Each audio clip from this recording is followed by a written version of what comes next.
What happens when two bass road warriors spend quality time talking music and life with one of their peers? Bassist, educator, author David C. Gross and bassist and head honcho of KnowYourBassPlayer.com, Tom Semioli, trade dates with the legends of rock, jazz, funk, blues, folk, country, and more. Notes from an artist, revealing conversations with the legends who've created the soundtrack of our lives. What happens? You're about to find out. It's another episode of Notes from an Artist. And David, welcome back to our listener, another thrilling episode of Notes from an Artist. I'm Tom Semioli, and you, sir, are? I am David C. Gross, and welcome our trusted listener. Good to have our listener back with us. Our guest tonight is author Jesse Rifkin. He is the author of a new book, This Must Be the Place, Music, Community, and Vanished Spaces in New York City, Hanover Square Press, out 2023. And this book really is a deep dive into the history of the New York music scene, beginning in the folk days of the 1950s. Yes, David? Yes, indeed. And I think the entire concept of this particular interview in the book itself is, while everything changes, nothing changes. And you can go back to the 50s, as he does, and really codify each scene as being distinctly different, but everything around the scenes being exactly the same. Exactly. And let's say this, he certainly taught these old dogs new tricks. I know we often bemoan a lot of the times how live music in New York City has vanished. It's still here in some shape and form. But that's not the situation in the other boroughs. And Rifkin explains why Manhattan has virtually no music scene, or a very minimal music scene, while other parts of the city, Queens and the Bronx, have indie bands and indie jazz artists doing pretty well. I see thriving music scenes when I travel to other cities, South Florida, Kansas City, Milwaukee.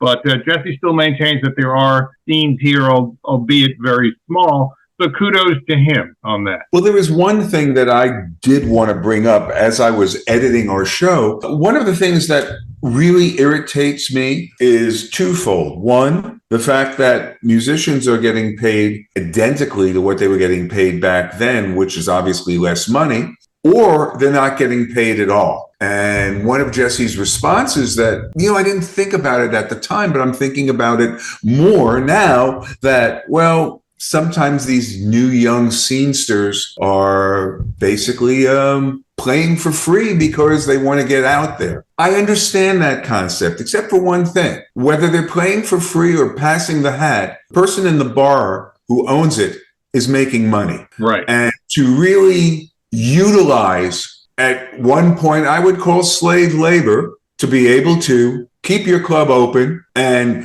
give the young musicians a chance is, in a word, bullshit.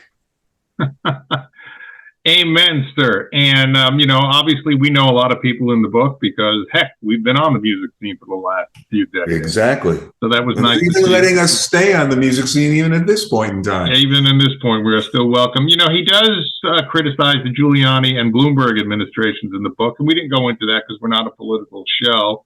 But as a Manhattan resident, a New York City resident for the last 35 years, New York City had to get its act together. It was very, very dangerous back in the day. You would know that more than I do. Yes. Yes, granted, the Giuliani and Bloomberg... It was actually more dangerous, Tom, in my apartment because of my first wife. Ditto here, both our first wives, which we'll do in a separate show. Wife in training. Certainly, look, both these mayors had to break eggs to make an omelet, and those two mayors certainly broke a lot of eggs. But they did get the city back on its feet.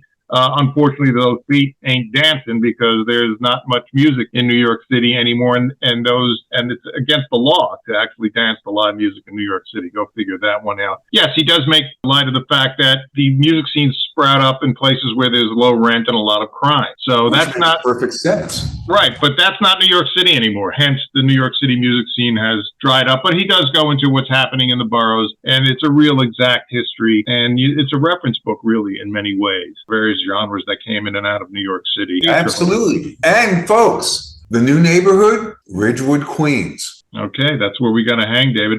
Also, very beneficial to us and you, the reader, Jesse puts a song list, and he puts a music list at the end of each chapter, and we're going to draw from that for our Jesse Rifkin playlist. Get on with the show. Welcome, Jesse Rifkin. He's an author. He's a musician. He's a pop music historian. He's the owner, sole proprietor, and head muckety-muck of Walk on the Wild Side Tours, NYC, which, as the name alludes to, takes everyday folks like us, David, on really cool cultural tours. They are neatly categorized. Punk tour. You can take the post-punk tour. You can take the disco tour. You can take the Lou Reed tour. You can take the Patti Smith tour. You can take the Sonic Youth tour. You can take the Basquiat tour. And you can customize a tour. And wouldn't it be cool if we had a tour of all the places we played and emptied it out as most of them are closed? Yeah. Hey, but Jesse, I got an interesting question. Thinking of the Lou Reed thing, because I lived on the Upper West Side. Lou Reed actually was around West End Avenue. Does your tour go up that far?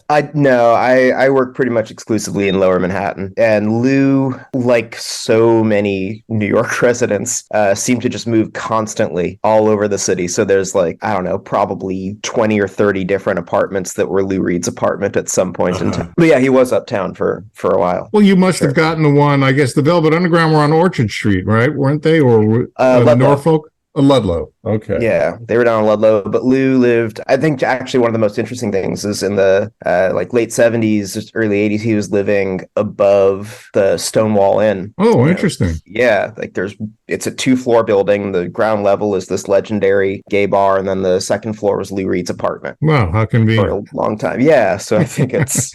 with Rachel. But you can visit his website on walkonthewildside.nyc.com. Let me give you some pearls of Rifkin wisdom here. Let me riff on Rifkin. He says, at least he says on his website, my hope is that these tours demystify the artistic communities and humanize the larger-than-life figures involved. Counterintuitive as it may seem, I am not interested in hero worship, just like David and I. Debauchery narratives, that we could use a few of those. Or nostalgia for its own sake, I am interested in the music itself, the circumstances that led to its creation, and the communities that formed as a result, which leads to your book. This Must Be the Place, Music Community and Vanished Spaces in New York City on Hanover Square Press 2023. This is a fascinating history book. Thank you. It's kind of interesting that you documented all these scenes, because I think it's safe to say that scenes by their very nature are designed to last a short time, implode, and then become something else. Certainly that's the experience you documented. Yeah, I mean, I think the last part of that sentence is maybe the most interesting part and the most overlooked part. You get a lot of books about eras in music, different scenes, different genres or whatever, where you see how they form, you see how they rise, you see how they implode, and then that's it. And they just sort of exist in this vacuum. But I think the really interesting thing is that vacuum doesn't really exist. They become something else. There's this constant flow of new ideas and new sounds building on top of each other. I like to view music history, especially music history in the city, as sort of a continuum. Well, Jesse, one of the things I really liked about the book is when you start with the folk stuff down in the village.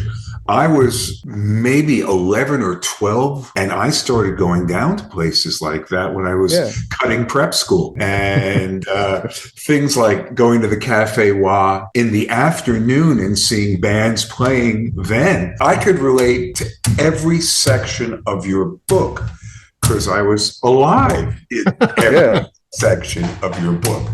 Moreover, it was fascinating. One of my instructional videos was filmed by Happy Traum and his video Homespun Tapes collection. Right. So it was a very, very interesting thing for me. And think about, and I'm sort of previewing the first part of the book here, Washington Square Park, the fact that the police came to stop the live music, but everyone started building these little conclaves. It was really an interesting time, not too different than any of the other times that went on. And I think that is a really important part of the story is, hey, everything's changed, but guess what? Nothing's changed.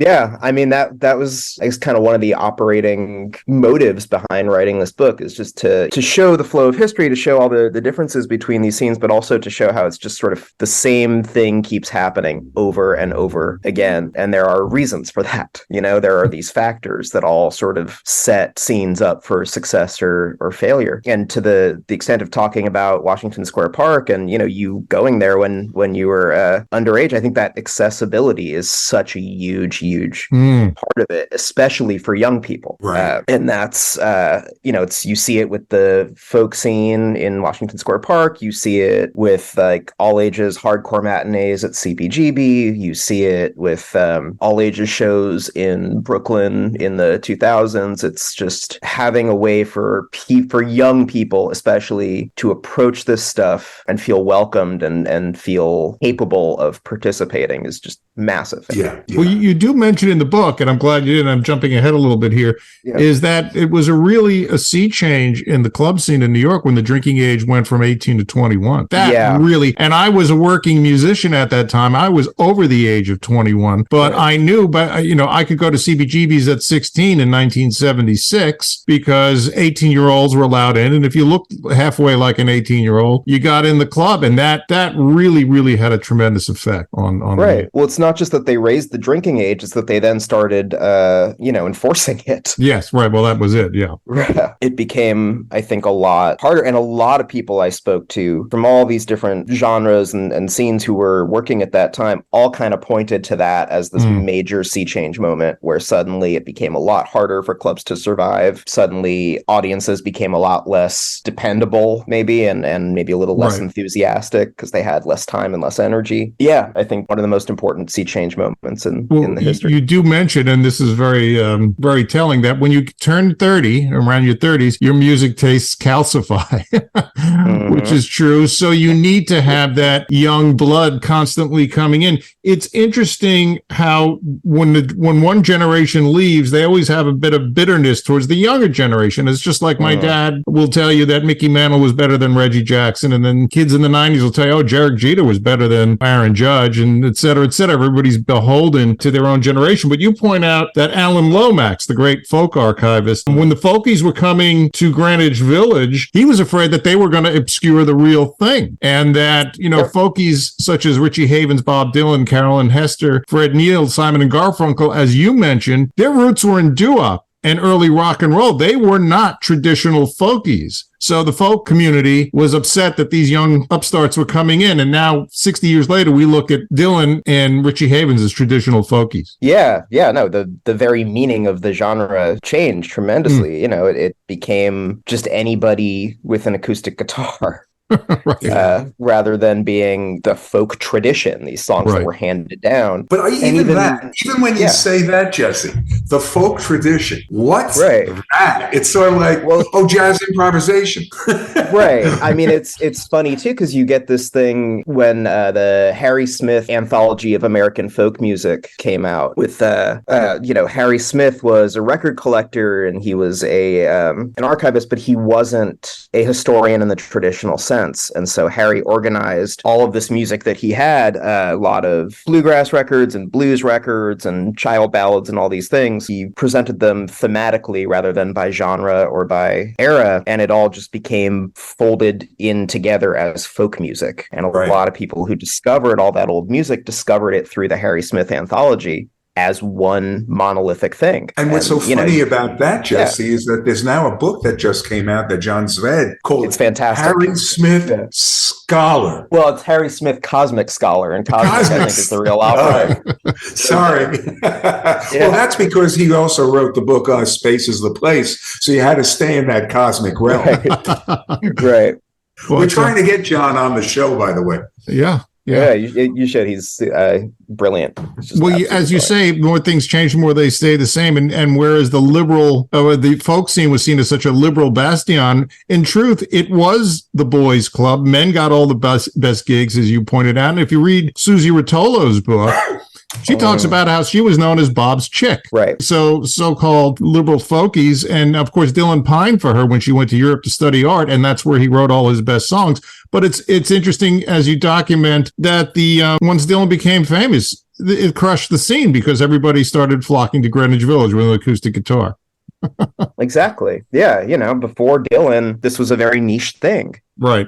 And you had to really want to seek it out. You had to want to participate in it. Dylan is sort of the end result of something that had been building for a few years prior with Peter, Paul, and Mary and people like that. But yeah, it is this major pivotal moment where suddenly everybody who has ever seen an acoustic guitar before thinks that they understand what this is, and they can go to this one neighborhood, or really to this one intersection of Bleecker and McDougal, and find fame and fortune. You see that kind of moment happening over and over and over again too, I think. Yeah. Where something blows up and then just that's it. That's the end, people flood in, and the kind of purity of the thing is lost. Right. Well, I'm also glad you got to document the jazz scene. Very interesting to learn that Yoko Ono was one of New York City's first do-it-yourself house show venues. Yeah. Then, of course, Ornette Coleman had the Live in Jazz platform. Talk about that a little bit. I mean, that is just absolutely mind-blowing to think about that 60 years later. It's funny. In a few of the interviews I've been doing around this book, people have asked me who I think the most important person in New York music history is. And my answer is always Yoko Ono. And people cannot wrap their minds around that. Because, in the public consciousness, she's just Mrs. John Lennon. But Yoko, in the beginning of the 60s, had an apartment on Chambers Street in what's now Tribeca, where she was putting on these concerts of what we would now call minimalism, but very experimental music, stuff that just was not welcome in traditional venues. People like Lamont Young, who was doing it with her, and one of my heroes, or her husband at the time, Toshiichi Inagi, who was a brilliant composer. This stuff just had nowhere else to go, and Yoko is the first person to be like, I'm just going to do this in my home. Not to say that nobody had played music in a home situation before, but Yoko is the first person to say that this isn't a house party. This is a music venue. I just happen to live here. And that kind of kickstarts this whole DIY wave of venues. You see in the minimalism world with Philip Glass and Charlemagne Palestine and Phil Niblock and Meredith Monk. You see it in jazz with Ornette Coleman in 1968, and then Rashid Ali and Sam Rivers, and Jolie Wilson. All these jazz musicians kind of setting up these very DIY, unlicensed, for the most part, venues just in their residences, because traditional bars and clubs wouldn't touch them, And going back to the, it's all the same, this goes back to the rent parties. Yeah, it does. But, the difference between the rent parties is that those are parties. Right. This is attaching a formality to it that gives it, a degree of, I don't want to say professionalism that wasn't there, but a degree of kind of self-seriousness of saying that this is as much of a venue as the Village Vanguard, as worthy of the same kind of behavior where you're going to sit down, you're going to listen, you're going to treat these musicians with respect. This is not a soundtrack for you to drink and dance and talk. This is legitimate. One thing about Yoko that I wanted to ask you, do you know who Patty Waters was? I know the name. Patty Waters was on ESP Records, and she had one record, Black is the Color of My True Love's Hair. And it's 30 minutes of black. So obviously, you know what my question's going to be. Did Patty influence Yoko, or did Yoko influence Patty? A question for the ages. Yeah. Unfortunately, not one I can answer. But I mean, Yoko is, she's so influential and she's so important, and she just gets shit upon so consistently. She's I think one of the great artists and great instigators of the 20th century. Well, it's interesting. Back in 1970. 71, when I was an 11-year-old kid, I took my allowance and I bought what I thought was John Lennon's Plastic Ono Band. But unfortunately, I got the one with Yoko, because the covers are identical, other than the fact that they switched positions. And then there was Yoko on the back of the cover, but Yoko was everywhere. And man, what a freak out that record was. And I didn't understand it, but years later I got it. And who's on that record? I think Ornette. It's Ringo, Klaus Vormann, Ornette, and a couple of other people on Charlie there. Hayden. Yeah, Charlie. Yeah, it's incredible. I think it's as good as the John one. It's good to mash those up. Again, there's so many tidbits in this book that correct myths. Everybody pining about Max's Kansas City and the glory days of Max's Kansas City, and my friends who were in the book, like Joey Kelly, who David and I have had on our Notes from an Artist Orchestra. We learned that Max's Kansas City survived survived because they served lunch and happy hour cocktails. It wasn't because of the music. Yeah. No. They were the only restaurant in Union Square. Yeah, I think the clubs that thrive, that really can present new ideas, new sounds, and let people kind of build themselves from nothing into something, usually have a different income stream. Yes. And they're not dependent on music to pay the bills. Right. And it maxes, once the food gets bad and people stop coming in 80, 81, suddenly the music does have to pay the bills and it can't. It can't, right. And Max's closes. You see it over and over. Even CBGB, before it was making money, Hilly Crystal had a moving business, which paid for everything. That's what makes this stuff possible, even though it's really unglamorous. And the reason he wanted original bands, we learned from this book, is he didn't want to pay, what was it, ASCAP? ASCAP. Yeah. Right. So you couldn't, there were no cover bands, and cover bands actually made money for clubs because that's what most people wanted to hear. And you tell that to a young person, they think, oh, everybody was an artiste, in the 1970s and stuff. I said, no, people like Led Zeppelin and Fleetwood Mac. That's that's kind of I think the funny thing too, when people talk about this history through this lens of nostalgia sometimes, or that everything was better in the 60s, 70s, 80s, whenever. Most New Yorkers in the 60s weren't listening to the Velvet Underground, they were listening to like the Monkees. Yeah. Or something like that. The stuff that's quality survives, and the stuff that's the pop stuff either becomes nostalgia and camp, or it fades away. But this stuff is very small scale. Yeah. When it's developing, it's Well, again, and to see things that never changed, just like the hippies coming into Greenwich Village was gentrification to Greenwich Village. The punks coming into the Lower East Side was gentrification to the poor people who live there. So it's a constant cycle. But as Jesse said, when anyone with an acoustic guitar became a folkie, anyone with electric guitar, whether they could play it or not, was a punk. Yeah, pretty much. Yeah. Oh, just on the subject of what you're saying about punk being gentrification, just to really underscore that, I think it's important to note that CBGB was underneath a homeless shelter, right, for its entire existence, which really gets overlooked.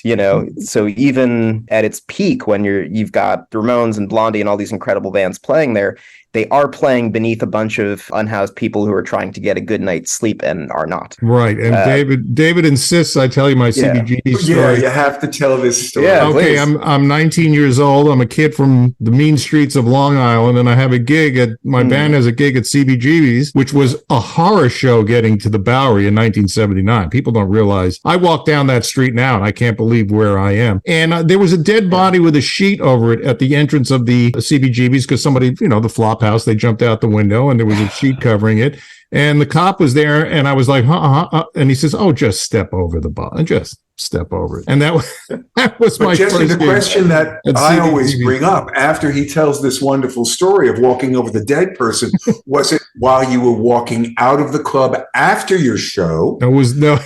And did he jump because of your show? Of my band, yes. No, this was going into the show, although after my band played, I'm sure many people committed suicide. Not only in CBGB's, but in the band, too, yes.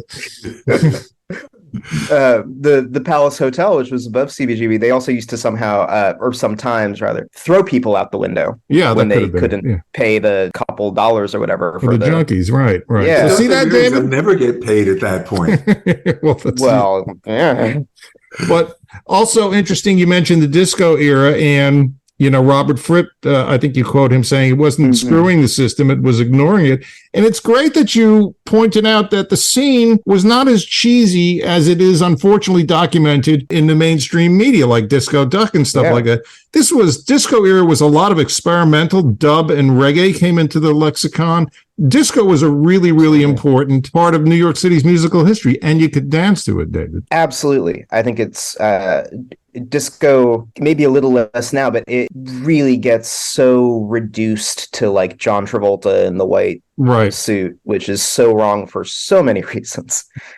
Disco, Robert Fripp quote you're referring to, part of the quote is that disco is a political movement that votes with its feet. disco is actually incredibly political. It was a community of mostly people of color and mostly queer people building their own utopia in the middle of all the homophobia and the economic collapse and eventually AIDS. It's this safe place for them to be together and celebrate together. And it's really beautiful thing. And a lot of that early music too that was getting played at these kind of early disco parties and clubs like the Loft or the Gallery or Paradise Garage, it's incredible, experimental, very well played and produced music. It's not four on the floor like cornball stuff, and very much a part of the 20s. I was doing studio work, and I had so much fun reading bass lines for disco music.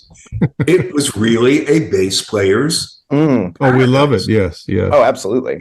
Yeah. You mentioned Slugs in the East Village, important place for the avant-garde scene, and how that developed. And of course the Tunnel Club with the club kids. But that was the what was that? The Limelight and the Palladium, right, David? You remember those places? Right. Yeah. I played those places, yeah. Yes, we did. And do you think, just fast forwarding a little bit, when you think about all the scenes that happened in New York City, we did have a centralized media somewhat. You had Time Out New York, you had The Voice, you had the Tuesday record reviews and the New York dailies and the weekend previews. And this really inspired people to check out live music. And one of the problems David and I see now with music venues in New York being so thin on the ground is that there's no one place where you pick up Time Out New York. Hey, what am I going to do this weekend? Oh, I'll go check out.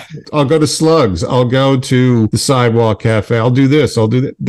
That really has to have an effect on the music scene, any scene. It does. And this is interesting. It's a conversation I've had a few times recently where people will say, it seems like there's a lot of bands in New York now. There's great bands coming out of the city, but there's no scene. Like, I'm not seeing any kind of scene. And then they'll name the bands that they like in New York, and like without fail, these are bands that all know each other and all play at the same clubs, and it is in fact a scene. Yes. There's just no press identifying it as such to outsiders, which is as big a part of the scene as the music itself or the club itself. You see that in the folk scene with zines like Sing Out and Broadside, or with Punk Magazine, or the Big Takeover with the hardcore scene. New York Junk was another one, I think, or New York Mirror. I used to write for those guys. Right, all these little magazines would pop up. East Village Eye, and that's how an outsider would come to understand what was and wasn't part of this thing. You need that kind of underground media to define it. Yeah, because David and I, just going around town, David was playing at what was it, Main Drag, right, David? You were at Main Drag in Brooklyn. Yeah. Tom and I just started a regular monthly. We want to bring the avant-garde back to a place where virtually you can put any people together. They're all of quality and see what happens. So we did one. What was it, last week? We did it, and it's a club you write about, Otto's Shrunken Head. And I didn't realize... Which originally was a jazz place. We didn't know that until we read the book. We said, oh, wow, look at all these experimental artists that actually played at Otto's. And one of the problems we're finding, and even when you go to places that, old places like the Bitter End, it seems like the only people going out to hear music are musicians and their friends. And that's pretty much it. You're not getting civilians in there. It's interesting. I remember talk about the 1980s, and I remember people, locals, the old guard, saying, oh, I hate these buses on Bleecker Street, going by the Bitter End and Kenny's and all that stuff, and even CBGB's down the block. I was like, yeah, but when those tourist buses stop, the tourists get out and they start going to clubs. Oh, look, Paul Simon played here. Neil Diamond played here. Oh, is that where the Ramones played? I want to see that.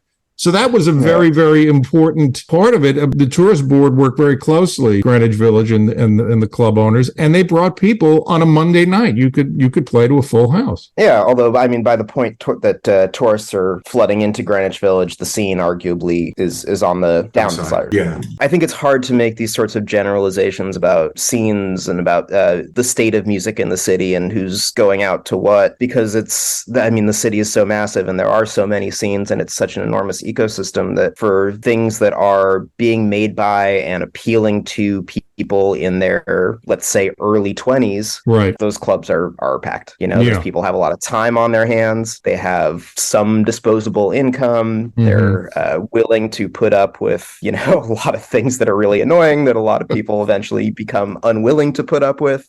Right. And so those scenes continue to thrive when people, and this, sort of comes back to what we were saying earlier about people hitting their 30s and starting to have their taste calcify. Part of that is just that life gets in the way a job that takes more time, you have kids, you have this or that, or none of that, but you're just not so interested in staying out until like 4 a.m. anymore, or you don't want to go to a place that like smells like tahini and has bed bugs. You become a lot more limited in what you're open to, and that has an impact. Also mentioned in the book, effect of MySpace, and I know you were on. You did an interview with someone who wrote a book about MySpace. Yeah, Michael Tedder. Yeah, and how it was a great place. MySpace was a great place for musicians to converge. But one of the problems we're having now with promoting shows, as David will attest to, when you post things on Facebook or Instagram, it's not a localized platform. You can have Facebook friends around the world. So even if you have 2,000, 3,000, 4,000 followers on Facebook, be lucky if 5 people show up to a gig. And although that was true of MySpace as well. Yeah, that's true. Yes.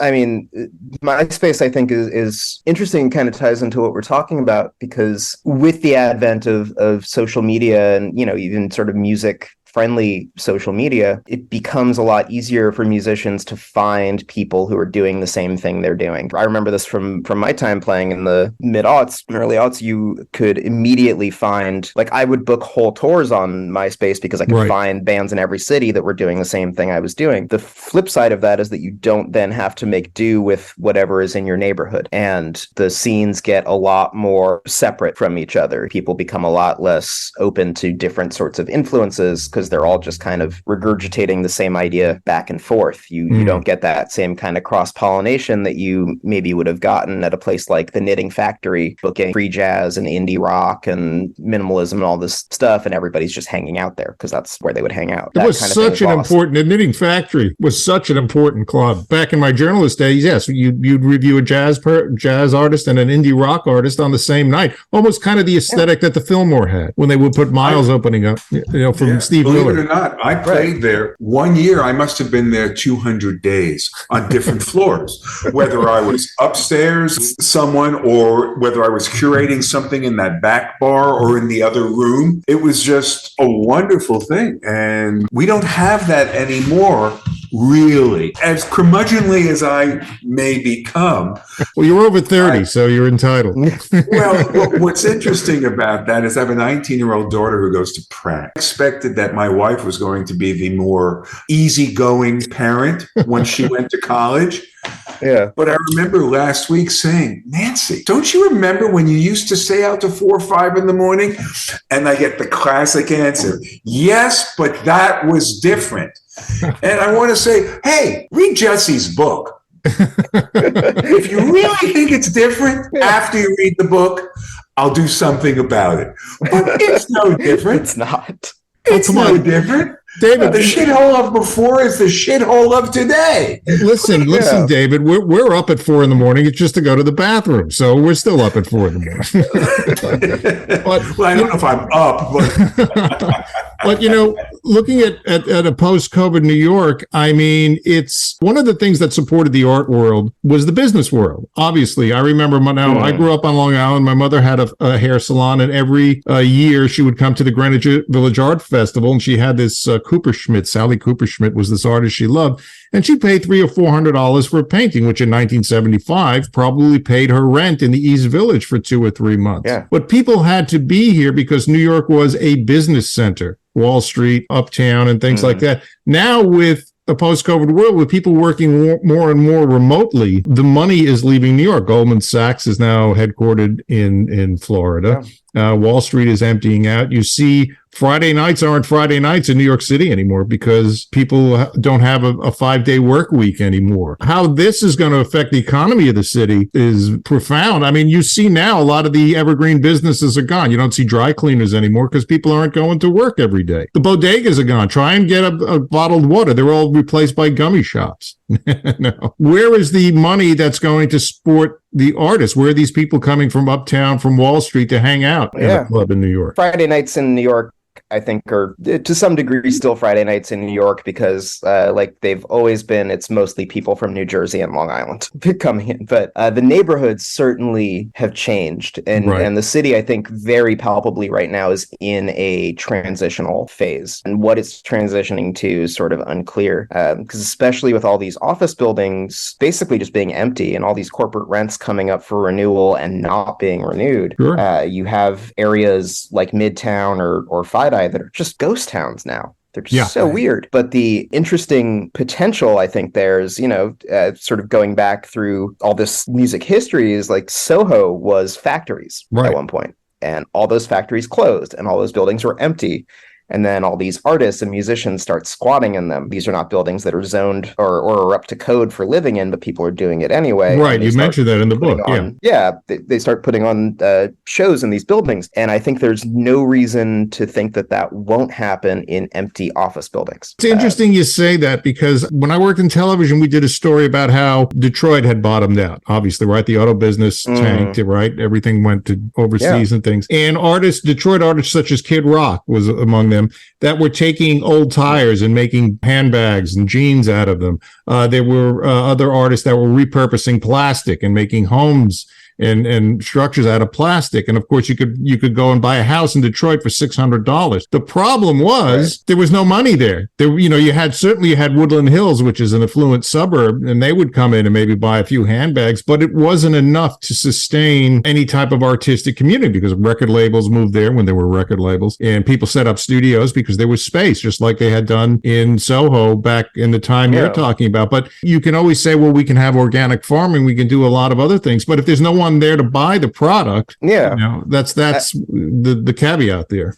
Absolutely. And I think to that end, actually, the bigger threat, much more than people working from home, the two bigger threats are pied-à-terres, which a lot of the city is at this point. It's people who don't live there, who are parking their money in a luxury billionaires row building, but they're not. All the coffee shops and the restaurants and the bookstores and things, they're not there to patronize them. Right. And so it just becomes that sort of a ghost town. And the other really interesting thing, which is in a sort of transitional moment right now, is Airbnb, which just swallowed up the city, especially the really nice neighborhoods. You had whole buildings that were operating as basically unlicensed hotels. And as of this past month, I believe, the city made it illegal for whole apartments to be rented out on Airbnb. Okay. And when they passed that rule, the thinking was that there were going to be maybe 3,000 to 4,000 units taken down from the site. And they took 15,000 apartments off of Airbnb. Wow. That is how many apartments that people could have been living in New York City were instead being used as Airbnbs. And people who are staying in Airbnbs, the things that they're doing when they're in the city are inherently very limited. Right. And think about 15,000 times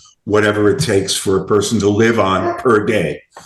Right. Yeah. Right. And it really changed the city and the economy of the city for the worse. So it'll be very interesting to see how it shifts or how it rebounds from that. Yeah. I think it's going to be maybe in ways that make art and music a lot more possible than they've been for a while. Well, that would be nice. What saddens me is it's the only profession that's making less money today than it did back in the late 60s and 70s. It's remarkable. When we did the show at Otto's, I guaranteed everybody money because I have ultimate respect for all my friends and all the musicians playing. And I won't mention who, but the next night we're playing at the main drag and I give them more money. And one of them wanted to give it back to me because he felt so bad that I was doing this. And the reality that Tom brought up wasn't that he was feeling bad about me. He was getting used to not being paid. That was just so heartbreaking. And yes, David and I, we did some benefits for Teen Cancer America, The Who, Daltrey and Townshend's charity. We did a show at the Cutting Room. We did a show at the City Winery. We did some shows even at the bitter end, and we made sure all the musicians went home with at least $100 in their pocket. And, that money came out of our pocket. And, it's just hard, and to this day, we're holding such high esteem. I'm like, Well, we paid you for a night's work. We asked you to learn this material, and it just mortifies me that now the method of pay is the red bucket, and that's just Although I mean, the red bucket, going back to it goes back to the Dylan days, there was. I think if you're talking about a show at the bitter end or whatever, there's sort of different tiers of how these things operate. On a more professional level, there is and probably should be at least more of an expectation of payment, but it's always been true that when people are starting out, which is really where you get a scene is people who are starting out coming together. It's always been very, very economically slim margins. Yeah, you even pointed that out in the book. Yeah, but more so now than ever, because people can't sell records and venues are a little stingier and whatnot. But it's never been easy. Yeah, matter of fact, you pointed out one musician was talking about the good old days, and he remembered, wait a second, I was a squatter and I was eating out of dumpster. Mm-hmm. Well, maybe you could do that when you're 21, but when you get a little bit older. Yeah, exactly. But these sea change moments in music usually are people who are 21. David and I noticed when we plan, of course, we're old geezers. David, what's the club we went to here, Avenue C, recently? What's the name of that place? Francis Kite. Okay. And I think that's owned by TV on the Radio. I think those guys run it. And Exactly. And they have a production company. But it seems young people, and again, we're speaking as senior Americans, they don't necessarily go out to hear music in Manhattan, but if it's there, they're cool with it. Do you think it's these things that have sort of turned people off to music and they're plugged into their own social media? No, I think it's Manhattan. I think Manhattan, for a young person right now who's interested in anything sort of underground or subversive, Manhattan has very little to offer them because it's so expensive. That's not entirely the case because there are some things that are happening. There's a dance party called Frequencies that has gotten a lot of attention that's happening on the Lower East Side. It's this very kind of thriving underground thing, but for the most part, this stuff is going to happen in an area that's cheap and that's out of the way. And if you go out in Ridgewood, Queens on a Friday or Saturday night now, it is as exciting and as vibrant and as full of young people as the East Village was in the 70s. I think the nature of the music has changed a little bit that they're gravitating towards, which is inevitable, but they're still going out for it. And there are a lot of clubs, actually. I think this is so interesting. There are a lot of clubs in that area, especially kind of dance oriented stuff, where if you take your phone out while you're there, they will evict you. Oh, wow. Yeah, which is incredible, right? How great is that? Like they're really oriented around like you have to be present, you have to listen to the music.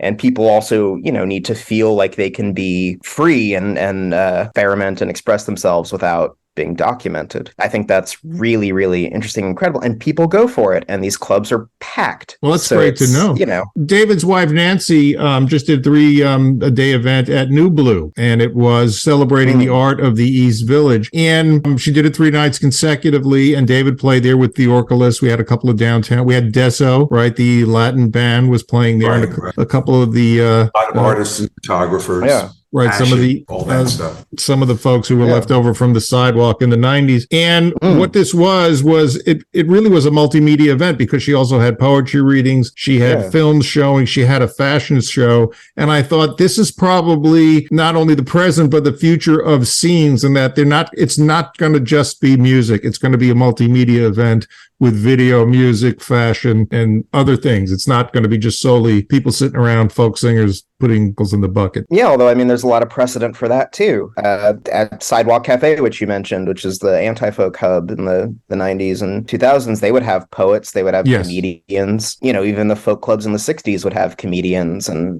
poets alongside the music. Or hip-hop, when it emerges in the 70s, it's rapping and DJing and breakdancing and graffiti and fashion all in the same club at the same time. So come to think of it, it really hasn't changed. Although I have to say, with Nancy's event, with the technology, to have a poet reading and then see video of James Baldwin on the side of the thing. Although I'm sure I was not old enough to see Andy Warhol's Plastic Floating Inevitable, so I'm sure that probably was the same or even thing. A club like Hurrah or Danceteria would have video screens. Yeah. So see that, David?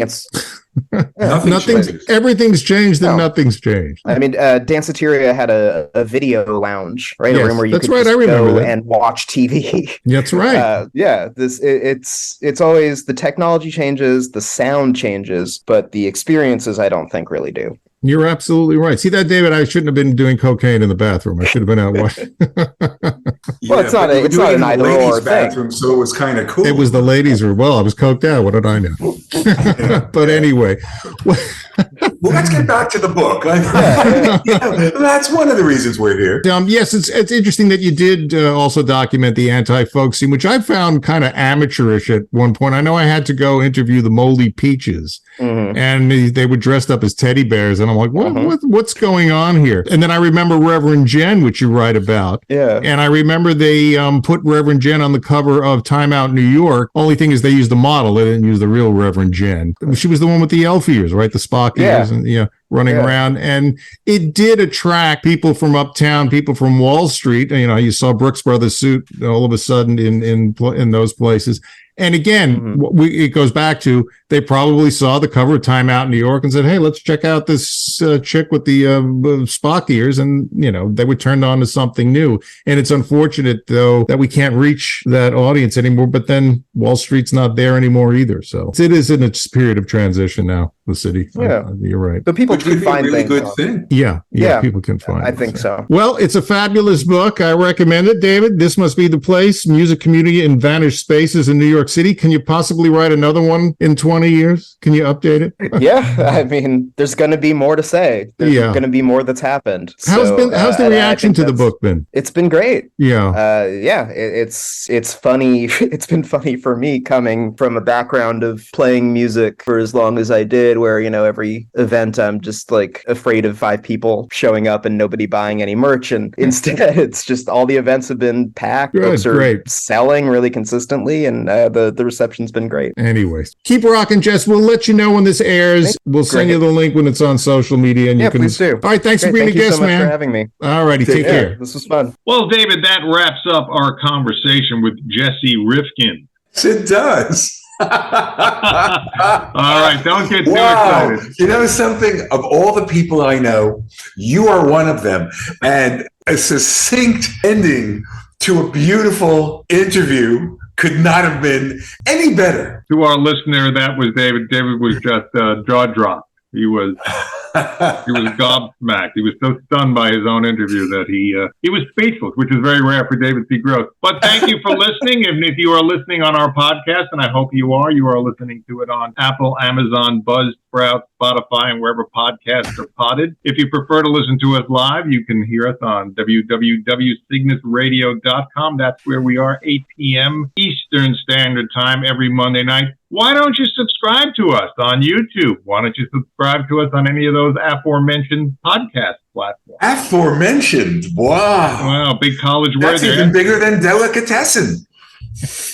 And follow us on Facebook. Folks, there's something that's really amazing. We just found out that there are over 3 million podcasts in this known world. And guess what? We have just entered the top 10, and it's all because of you, our listener. So thank you so much. As we said at the beginning, the set list is all handpicked by Mr. Jesse Rifkin, because at the end of every chapter of this book, he puts in a list of songs. We hope you like it, but the good news is if you don't, you can't blame us. Exactly. And thank you to our listener again for downloading our show 3.2 million times. We really appreciate that. And David, did you know we also have a 4.7 rating out of 5? So there's that 3.3%. No idea. But this is too much math. Oh, by the way, Joe Rogan, if you're out there, I think an incredible interview would be Thomas and myself. So exactly, keep us in mind. David, if our parents were alive and they heard that we got a 4.7 out of 5, what would they say, David? You didn't get 5? You didn't get 6? Exactly. Oy vey Ishmir. Once again, Tom Semioli, David C. Gross, 2 children of tortured parents. We'll see you again next week. Bye-bye.